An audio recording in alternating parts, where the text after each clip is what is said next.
Hi friends, welcome back to my channel. నా ఛానల్ని first time చూస్తున్నట్లయితే ప్లీజ్ లైక్ చేయండి, షేర్ చేయండి, సబ్స్క్రైబ్ చేయడం మాత్రం మర్చిపోవద్దు. మీరు చూస్తున్నటువంటి ఈ ఫ్రాకు కటింగ్ అండ్ స్టిచ్చింగ్ ఫుల్గా ఈ వీడియోలో అయితే మీకు చూపించేస్తాను. నేను మీషోలో ఈ ఫ్యాబ్రిక్ని అయితే ఆర్డర్ పెట్టాను. ఈ ఫ్యాబ్రిక్ ఎంత బాగా వచ్చింది అంటే చాలా బాగా వచ్చిందండి. 2 మీటర్స్ అయితే వచ్చింది. ప్యూర్ కాటన్ అయితే ఇచ్చాడు. ఫ్యాబ్రిక్ చాలా చాలా బాగుంది. లైనింగ్ని కూడా ఒక 2 మీటర్స్ అయితే తీసుకున్నానండి. ఫస్ట్ లైనింగ్ అయితే కటింగ్ చేసుకోవాలి. బాడీ పార్ట్ కోసం నేను 4 ఫోల్డ్స్ అయితే వేసాను. ఎడ్జెస్ సమానంగా ఉండేలాగా ఒక లైన్ అయితే డ్రా చేసుకోవాలి. బాడీ పొడవు వచ్చేసరికి 14 ఇంచెస్ అయితే నేను తీసుకున్నానండి. 1 ఇంచెస్ పైకి కిందకి ఖర్చుల్లోకి పోయిన తర్వాత నాకు బాడీ పొడవు వచ్చేసరికి 13 ఇంచెస్ అయితే వస్తుంది. కాబట్టి నేను పొడవు ఫుల్గా 14 ఇంచెస్ అయితే తీసుకున్నాను. ఈ విధంగా ఒక లైన్ అయితే డ్రా చేసుకోవాలి. తర్వాత నేను చెస్ట్ లూజ్ వచ్చేసరికి 7.5 అయితే తీసుకున్నానండి. ఒక 2 ఇంచెస్ ఎక్స్ట్రాగా ఖర్చు కోసం అయితే తీసుకున్నాను. సేమ్ నడుము దగ్గర కూడా నేను పైన ఎంత అయితే తీసానో అంతే తీసుకుంటున్నాను. ఎందుకంటే ఒక 1 ఇంచు ఖర్చుల్లోకి పోతుంది కాబట్టి. ఇప్పుడు 6 ఇంచెస్ నెక్ అయితే తీసుకున్నానండి. షోల్డరు నెక్ కలిపి 6 ఇంచెస్ తీసుకున్నాను. సేమ్ పైన ఏ విధంగా అయితే 6 ఇంచెస్ తీసామో అదే 6 ఇంచెస్ కింద మామూలు రౌండ్ కోసం అయితే తీసుకోవాలండి. వీడియోలో మీకు ఏ విధంగా అయితే చూపిస్తున్నానో సేమ్ అదే విధంగా మనం ఒక్కొక్క లైన్ అయితే డ్రా చేసుకోవాలి. ఈ విధంగా మార్కింగ్ చేసుకున్న తర్వాత ఒక 1 ఇంచ్ అయితే ఆమ్ హోల్ రౌండ్ తిరగడం కోసం అయితే ఒక 1 ఇంచ్ అయితే మనం డాట్ పెట్టుకుని ఈ విధంగా ఆమ్ హోల్ రౌండ్ స్కేల్తో ఇలాగ లైన్ అయితే డ్రా చేసుకోవాలండి. ఇప్పుడు నెక్ వెడల్పు వచ్చేసరికి 3 ఇంచెస్ అయితే తీసుకుంటున్నానండి. పొడవు వచ్చేసరికి 2 ఇంచెస్ బ్యాక్ నెక్ అయితే తీసుకుంటున్నాను. 4 ఇంచెస్ వచ్చేసరికి ఫ్రంట్ నెక్ అయితే తీసుకుని ఈ విధంగా బాక్స్ షేప్ అయితే డ్రా చేసుకోవాలండి. ఈ విధంగా ఫ్రంట్ నెక్ బ్యాక్ నెక్ కూడా బాక్స్ షేప్ అయితే డ్రా చేసేసుకున్న తర్వాత షోల్డర్ డౌన్ అయితే ఒక 1/2 ఇంచ్ అయితే షోల్డర్ డౌన్ అయితే ఇచ్చాను. ఆమూల్ దగ్గర ఫ్రంట్ పార్ట్ లో ఒక 1/2 ఇంచ్ అయితే ఈ విధంగా లోత్ అయితే తీసానండి. ఇప్పుడు బ్యాక్ నెక్ వచ్చేసరికి నేను రౌండ్ అయితే ఇచ్చేసానండి. ఫ్రంట్ నెక్ వచ్చేసరికి వీ షేప్ అయితే ఇచ్చాను. సేమ్ ఆమూల్ రౌండ్ స్కేల్ తోటే నేను 2 నెక్లు కూడా ఈ విధంగా అయితే లైన్ అయితే గీసాను. ఇప్పుడు నడుము దగ్గరకు వచ్చేసరికి ఒక 1/2 ఇంచ్ అయితే పైకి అయితే ఒక లైన్ గీయాలండి. ఇప్పుడు మొత్తం మనం ఏ విధంగా అయితే డ్రా చేసామో అదంతా కూడా అదే విధంగా same as it is cutting అయితే చేసుకోవాలి. ఈ విధంగా కట్ చేసేసుకున్న తర్వాత బ్యాక్ పార్ట్ అయితే సెపరేట్ చేసేయాలండి.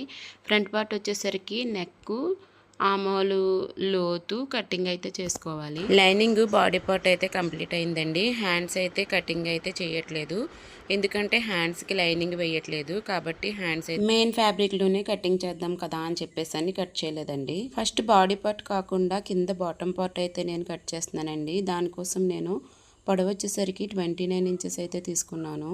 ఎందుకు అంటే 2 మీటర్స్ క్లాతే ఉంది కదండి, అందుకు షార్ట్ ఫ్రాక్ అయితే నేను స్టిచ్ చేస్తున్నాను. బాటమ్ పార్ట్ కంప్లీట్ అయిపోయిన తర్వాత మిగిలిన ఫ్యాబ్రిక్తో బాడీ పార్ట్ హ్యాండ్స్ అడ్జస్ట్ చేసుకుని కట్ చేసుకోవాలి. ఇప్పుడు మిగిలిన ఫ్యాబ్రిక్ తోటి బాడీ పార్ట్ అయితే కట్ చేస్తున్నానండి. 2 ఫోల్డ్స్ అయితే వేసి వీడియోలో చూపిస్తున్నట్లుగా నేను బాడీ పార్ట్ అయితే కట్ చేస్తున్నాను. ఇప్పుడు body front part back part కూడా కటింగ్ అయితే కంప్లీట్ అయిపోయిందండి. మెయిన్ ఫ్యాబ్రిక్ లైనింగ్ కూడా కంప్లీట్ అయిపోయింది. ఇప్పుడు హ్యాండ్స్ అయితే చూద్దాం. హ్యాండ్స్ కోసం ఈ విధంగా 4 ఫోల్డ్స్ అయితే వేసానండి.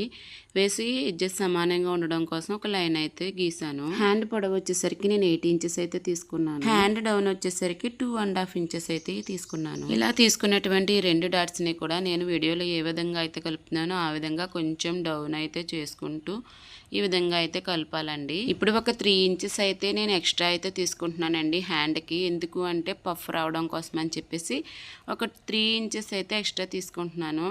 సేమ్ అదేవిధంగా పొడవ 3 ఇంచెస్ వెడల్పు 3 ఇంచెస్ తీసుకొని ఒక బాక్స్ అయితే డ్రా చేసుకోవాలి. చేసి దాన్ని ఆ బాక్స్ షేప్లో నుంచి సేమ్ హ్యాండ్ ఏ విధంగా అయితే ముందు డ్రా చేసామో అదే విధంగా అలాగ కొంచెం డౌన్ ఇచ్చుకుంటూ ఇందులో కలిపేసుకోవాలి. హ్యాండ్ లూజ్ వచ్చేసరికి కింది వైపు నేను ఎక్స్ట్రా క్లాత్ అయితే వదులుకుంటున్నానండి. ఎందుకు అంటే వెలస్టిక్ వేయడం కోసం అని చెప్పేసి అని క్లాత్ ఎక్కువగా ఉండాలి కదా అని నేను ఎక్కువైతే వదిలాను. ఇప్పుడు నేను మార్కింగ్ ఎలా అయితే చేశానో సేమ్ అదే విధంగా మొత్తం హ్యాండ్ అయితే కట్ చేస్తున్నాను. ఇలా హ్యాండ్ కంప్లీట్ అయిపోయిన తర్వాత మిడిల్లో ఒక చిన్న ఘాట్ అయితే పెట్టుకోవాలి. ఎందుకు అంటే మిడిల్ తెలియడం కోసం అని చెప్పి. ఇప్పుడు హ్యాండ్స్ కటింగ్ అయితే కంప్లీట్ అయిపోయిందండి. లైనింగ్ అయితే కట్ చేస్తున్నాను. లోపల బాటమ్ వచ్చేసరికి 29 ఇంచెస్ తీసుకున్నాను కదా, ఇప్పుడు లైనింగ్ వచ్చేసరికి ఒక 1 ఇంచ్ తగ్గించి 28 ఇంచెస్ అయితే నేను కట్ చేసుకుంటున్నాను. ఇక్కడతో టాప్ బాటమ్ మొత్తం ఫుల్ ఫ్రాక్ కటింగ్ అయితే కంప్లీట్ అయిపోయిందండి. ఇప్పుడు స్టిచ్చింగ్ అయితే చూసేద్దాం. ఫస్ట్ మెయిన్ ఫ్యాబ్రిక్ అయితే వేసుకోవాలండి. రైట్ సైడ్కి వేయాలి. దానిపైన లైనింగ్ అయితే వేసి నేను వీడియోలో ఎలా అయితే చూపిస్తున్నానో అదే విధంగా స్టిచ్ అయితే వేసేసుకోవాలి. బ్యాక్ నెక్ వచ్చేసరికి రౌండ్ షేప్ అయితే ఇచ్చాను కదండి, ఆ రౌండ్ షేప్ అయితే ఇలా స్టిచ్ చేసేసుకోవాలి.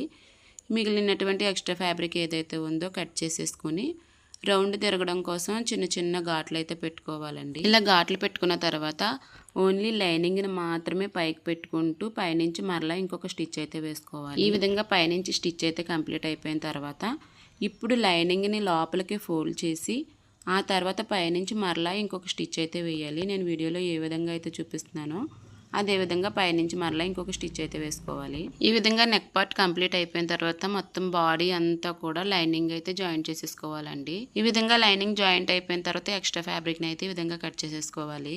బ్యాక్ సైడ్ అయితే డాట్స్ అయితే ఇస్తున్నానండి. దానికోసం మధ్యలోకి ఫోల్డ్ చేసుకుని 3.5 ఇంచెస్ అయితే నేను వెడల్పు అయితే తీసుకుంటున్నాను. ఈ విధంగా చిన్న ఘాట్ అయితే ఇచ్చుకోవాలి. ఘాట్ ఎక్కడైతే ఇచ్చామో అదే ప్లేస్లోని 1 ఇంచ్ వెడల్పు వచ్చేలాగా 3.5 ఇంచు పొడవు వచ్చేలాగా ఒక స్టిచ్ అయితే వేసుకోవాలండి. ఇదే విధంగా 2 సైడ్స్ కూడా ఇలాగే స్టిచ్ అయితే వేసేసుకోవాలి. ఇలా 2 డాట్స్ కంప్లీట్ అయిపోయినాయండి. ఇలా కంప్లీట్ అయిపోయిన తర్వాత నేను మిడిల్లో ఒక లైన్ అయితే గీసుకున్నాను. ఆ లైన్ దేనికోసము అంటే జిప్ ఇద్దాం కదా అని చెప్పేసి నేను ఈ విధంగా అయితే స్టిచ్ చేశాను. తర్వాత జిప్ ఎందుకులే అని చెప్పేసి ఉక్సులు పట్టి కాజల్ పట్టి అయితే స్టిచ్ చేసేద్దాం కదా అని చెప్పేసి డెసిషన్ అయితే మార్చేసుకున్నాను. దానికోసం మిడిల్లో లైన్ అయితే గీసాను కదండి, ఆ లైన్కి అటువైపు ఇటువైపు కూడా ఒక స్టిచ్ అయితే వేసాను. ఇప్పుడు మధ్యలో కటింగ్ అయితే చేశానండి. కట్ చేస్తే ఈ విధంగా అయితే వస్తుంది.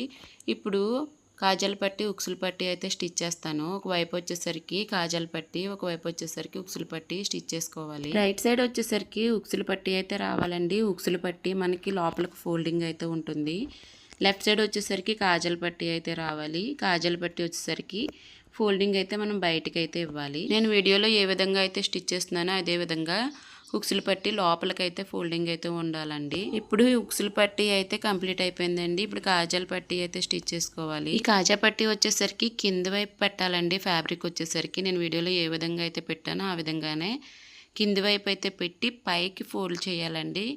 ఫ్యాబ్రిక్ ఏదైతే ఉందో దాన్ని పైకి ఫోల్డ్ చేసి నేను వీడియోలో చూపిస్తున్నట్లుగా పైనుంచి ఒక స్టిచ్ అయితే వేసేసుకోవాలి. ఆ స్టిచ్ పక్క నుంచే పాదం ఖర్చు మందంతో ఇంకొక స్టిచ్ అయితే వేసుకోవాలండి. ఆ మధ్యలో మనం కాజాలు అయితే స్టిచ్ చేసుకుంటాము. ఇప్పుడు ఉక్సులు పట్టి కాజాల పట్టి అయితే ఈ విధంగా కంప్లీట్ అయిపోయింది. ఇప్పుడు రెండింటిని జాయిన్ చేస్తూ మధ్యలో ఒక స్టిచ్ అయితే వేసానండి. సేమ్ ఇదే విధంగా ఫ్రంట్ పార్ట్ కూడా స్టిచ్ చేసేసాను. ఫ్రంట్ పార్ట్ వచ్చేసరికి ప్లెయిన్ అయితే ఉంది కదా అని చెప్పేసి నేను తీసుకున్నటువంటి బాటమ్ పార్ట్లోని కొంత ఫ్యాబ్రిక్ అయితే కట్ చేశాను. ఎందుకు అంటే కొంచెం ఫ్లవర్ డిజైన్ అయితే వచ్చింది కదండి, ఆ డిజైన్ ఫ్రంట్ పార్ట్లో వేసి స్టిచ్ చేస్తే లుక్ అయితే బాగుంటుంది కదా అని చెప్పేసి కటింగ్ అయితే చేశాను. ఇప్పుడు ఫ్రంట్ పార్ట్ అయితే తీసుకున్నానండి. ఫ్రంట్ పార్ట్కి బ్యాక్ సైడ్ నేను ఈ విధంగా వీడియోలో ఎలా అయితే పెట్టానో అదే విధంగా నేను పెట్టి స్టిచ్ చేస్తున్నాను. స్టిచ్ చేసి దాన్ని తిరగేస్తే బాగుంటుంది కదా అని చెప్పేసి వీడియోలో చూపిస్తున్నట్లుగా నేను స్టిచ్ అయితే వేశాను. ఈ విధంగా నెక్ చుట్టూరు కూడా స్టిచ్ అయితే వేస్తానండి. వేసేసి ఎక్స్ట్రా ఫ్యాబ్రిక్ అంతా కొంచెం ఉంచి కట్ చేశాను. ఎందుకు అంటే ఘాట్స్ పెట్టి తిరిగేసినప్పుడు ఈజీగా తిరగడం కోసం ఘాట్ల కోసం కొంచెం అయితే ఫ్యాబ్రిక్ అయితే వదులుకొని నేను కటింగ్ అయితే చేశాను. ఇప్పుడు మొత్తం తిరిగేసిన తర్వాత పైనుంచి మరలా ఇంకొక స్టిచ్ అయితే వేసుకోవాలి. ఈ విధంగా నెక్ చుట్టూరు కూడా స్టిచ్ వేసేసుకున్న తర్వాత సైడ్లు ఏమైతే ఉన్నాయో ఆ సైడ్లు కూడా లోపలికి ఫోల్డ్ చేసి నేను వీడియోలో ఏ విధంగా అయితే చూపిస్తున్నానో అదే విధంగా ఒక స్టిచ్ అయితే వేసేసుకోవాలి. 2 సైడ్స్ కూడా ఈ విధంగా స్టిచ్ చేసేసుకోవాలండి. బ్యాక్ పార్ట్ వచ్చేసరికి ఏ విధంగా అయితే డాట్స్ ఇచ్చామో అదే విధంగా 2 సైడ్స్ కూడా డాట్స్ అయితే ఇచ్చేసుకోవాలండి. ఇలా ఇచ్చేసిన తర్వాత అప్పుడు మనం ఈ ఫ్యాబ్రిక్ని అయితే జాయింట్ అయితే చేసేసుకోవాలి. ఈ విధంగా మొత్తం జాయింట్ చేసేసుకున్న తర్వాత ఎక్స్ట్రా ఫ్యాబ్రిక్ ఏదైతే ఉందో అది కట్ చేసేసుకోవాలి. ఇప్పుడు ఫ్రంట్ పార్ట్ బ్యాక్ పార్ట్ ఏదైతే ఉందో ఆ front part back part shoulders అయితే జాయింట్ చేసేసుకోవాలండి. 2 షోల్డర్స్ కూడా జాయింట్ చేసుకుని డబుల్ స్టిచ్ అయితే వేసేసుకోవాలి. ఈ విధంగా 2 షోల్డర్స్ జాయింట్ చేసేసుకున్న తర్వాత ఇప్పుడు హ్యాండ్స్ అయితే తీసుకుందామండి. హ్యాండ్స్కి చివర చిన్నగా ఫోల్డింగ్ అయితే వేసి స్టిచ్ అయితే వేసుకోవాలండి. సేమ్ అదే విధంగా 2 హ్యాండ్స్కి కూడా ఇదే విధంగా స్టిచ్ అయితే వేసేసుకోవాలి. ఈ విధంగా స్టిచ్ చేసేసిన తర్వాత ఒక 3 ఇంచెస్ అయితే నేను మార్కింగ్ అయితే పెట్టుకుంటున్నానండి. ఎందుకు మార్కింగ్ పెట్టుకుంటున్నాను అంటే ఎలాస్టిక్ వేద్దామని చెప్పేసి 3 ఇంచెస్ అయితే మార్కింగ్ అయితే పెట్టుకుంటున్నాను. ఎలాస్టిక్ తీసుకుని ఈ విధంగా మధ్యలోకి సెంటర్ పాయింట్ అయితే చూసుకోవాలండి. చూసుకుని హ్యాండ్ దగ్గర మనం 3 ఇంచెస్ అయితే ఏ విధంగా మార్కింగ్ పెట్టుకున్నామో అక్కడ మిడిల్లో అయితే పెట్టి దాన్ని చివరి వైపుని పట్టుకుని ఎలాస్టిక్ని చివరి వైపు వీడియోలో చూపిస్తున్నట్లుగా పట్టుకుని సాగదీస్తూ మనం స్టిచ్ అయితే వేసుకోవాలండి. సాగదీయకుండా వేసేస్తే స్టిచ్చింగ్ అయితే విడిపోతుంది. ఒకవైపు కంప్లీట్ అయిపోయిన తర్వాత same as it is first ఎలా అయితే స్టిచ్ చేసామో అదే విధంగా సాగదీస్తూ రెండో వైపు కూడా వీడియోలో చూపిస్తున్నట్లుగా స్టిచ్ అయితే వేసేసుకోవాలి. కంప్లీట్ అయిన తర్వాత ఈ విధంగా అయితే ఉంటుందండి హ్యాండ్ వచ్చేసరికి. సేమ్ అదే విధంగా రెండు హ్యాండ్స్ కూడా స్టిచ్ చేసేసుకోవాలి. ఇప్పుడు హ్యాండ్ అయితే బాడీకి జాయింట్ చేయాలండి. స్టార్టింగ్ నుంచి ఈ విధంగా వీడియోలో చూపిస్తున్నట్లుగా స్టిచ్ చేసేసుకుని మిడిల్కి వచ్చేసరికి పఫ్ అయితే ఇచ్చాం కదండి, దానికోసం చిన్న చిన్న ప్రిల్స్ అయితే ఇచ్చుకుంటూ స్టిచ్ చేసుకుంటూ రావాలి. నేను వీడియోలో ఏ విధంగా అయితే స్టిచ్ చేస్తున్నానో సేమ్ అదే విధంగా స్టిచ్ చేసుకుంటూ రావాలి. హ్యాండ్ అయితే ఈ విధంగా వస్తుందండి. చాలా బాగా వచ్చింది హ్యాండ్ వచ్చేసరికి. ఇప్పుడు హ్యాండ్స్ రెండు జాయింట్ చేసేసుకున్న తర్వాత సైడ్ బ్యాక్ సైడ్ బొందులు అయితే నేను స్టిచ్ చేశానండి. కొంత ఫ్యాబ్రిక్ అయితే మిగిలింది కదండి, ఆ మిగిలిన ఫ్యాబ్రిక్లో నేను ఈ విధంగా బొందులు అయితే స్టిచ్ చేశాను. స్టిచ్ చేసి బ్యాక్ సైడ్ ఏదైతే ఉందో ఆ బ్యాక్ పార్ట్కి నేను ఈ విధంగా అయితే జాయింట్ చేస్తున్నాను బాడీ పార్ట్కి. ఇప్పుడు బాడీ పార్ట్ వచ్చేసరికి ఒక వైపు అంతా కూడా పైనుంచి కిందకి మొత్తం కూడా ఈ విధంగా ఒక స్టిచ్ అయితే వేసేసుకోవాలండి. ఇలా స్టిచ్ చేసేసుకున్న తర్వాత బాడీ పార్ట్ అయితే ఇలా ఓపెన్ చేయాలండి. ఓపెన్ చేసిన తర్వాత బాటమ్ పార్ట్ అయితే జాయింట్ చేయాలి. దానికోసం బాటమ్ పార్ట్ తీసుకొని లూజ్ కుట్ అయితే పెట్టుకొని మొత్తం ఫుల్గా ఫ్యాబ్రిక్ అంతా కూడా ఒక స్టిచ్ అయితే వేసేసుకోవాలండి. వేసేసుకుని అప్పుడు దాన్ని నేను వీడియోలో ఏ విధంగా అయితే చూపిస్తున్నానో అదే విధంగా కొంచెం కొంచెంగా దగ్గరికి లాక్కుంటూ వస్తే ఈ విధంగా ప్రిల్స్ అయితే వస్తాయండి. అన్నీ ఈవెన్గా అయితే వస్తాయి. మనం పెట్టినవి కాకుండా ఈ విధంగా చేయడం వల్ల ప్రిల్స్ అన్నీ కూడా సేమ్ ఒకేలాగా అయితే వస్తాయి. మన బాడీ ఎంత వెడల్పు అయితే ఉందో అంత వెడల్పు వచ్చేలాగా మనం ప్రిల్స్ని ఈ విధంగా దగ్గరికి చేసుకుంటూ ఇలా రెడీ చేసుకోవాలి. ఇలా రెడీ చేసుకున్న దాన్ని బాడీ పార్ట్కి జాయింట్ చేసేసుకోవాలండి. ఈ విధంగా మొత్తం బాడీ అంతా కూడా జాయింట్ చేసేసుకున్న తర్వాత ఇలా అయితే ఉంటుంది. ఇప్పుడు లైనింగ్ని కూడా సేమ్ ఇదే విధంగా మనం జాయింట్ అయితే చేసుకోవాలి. లైనింగ్ వచ్చేసరికి బాడీకి రివర్స్లో అయితే జాయింట్ చేయాలండి. అంటే ఫస్ట్ వచ్చేసరికి అటువైపు, సెకండ్ లైనింగ్ వచ్చేసరికి బాడీకి ఇటువైపు. నేను వీడియోలో ఎలా అయితే నేను స్టిచ్ చేస్తున్నానో చూస్తే మీకు అర్థమవుతుంది. ఆ విధంగా జాయింట్ చేయడం వల్ల స్టిచ్ అయితే పైకి కనిపించుకోకుండా లోపలికి అయితే వెళ్ళిపోతుందండి. ఈ విధంగా మొత్తం కంప్లీట్ అయిపోయిన తర్వాత మొత్తం బాడీ అంతా కూడా జాయింట్ చేసేసుకోవాలి. జాయింట్ చేసేసుకుని బాడీ వరకు మాత్రమే స్టిచ్ అయితే వేసుకోవాలి. బందులు గట్ట లోపలికి స్టిచ్ అయిపోతున్నాయా లేదా చూసుకుంటూ సరి చేసుకుంటూ మనం స్టిచ్ చేసుకోవాలండి. ఈ విధంగా బాడీ దగ్గర ఆఫ్ చేసేసి కట్ చేసేసుకోవాలి. కింద వచ్చేసరికి సెపరేట్గా ఏ లేయర్కి ఆ లేయర్ అయితే స్టిచ్ చేయాలి. ఈ విధంగా లేయర్ స్టిచ్ చేయడం వల్ల లుక్ అయితే బాగుంటుందండి. మొత్తము లైనింగ్ మెయిన్ ఫ్యాబ్రిక్ రెండు కలిపేసి జాయింట్ చేసి అయితే స్టిచ్ చేయకూడదు. ఇలా స్టిచ్ చేసిన తర్వాత మరలా ఒక స్టిచ్ అయిపోయిన తర్వాత రెండో స్టిచ్ ఈ విధంగా నేను వీడియోలో చూపిస్తున్నట్లుగా లోపలికి ఫోల్డ్ చేసి పైనుంచి స్టిచ్ చేస్తే బాగుంటుందండి. గుచ్చుకోకుండా పిల్లలకి నీట్గా అయితే వస్తుంది. ఇప్పుడు ఫ్రాక్ అంతా జాయింట్ చేసేసిన తర్వాత ఫ్రాక్ అడుగు భాగాన ఈ విధంగా ఒక 1 ఇంచ్ వెడల్పుతోటి ఈ విధంగా అయితే స్టిచ్ చేసుకోవాలండి. లోపలికి ఫోల్డ్ చేసి స్టిచ్ చేసుకోవాలి. ఈ విధంగా మొత్తం రౌండ్ అంతా కూడా స్టిచ్ చేసేసుకుంటే ఫ్రాక్ అయితే కంప్లీట్ అయిపోతుందండి. ఫ్రాక్ అయితే చాలా బాగుంది.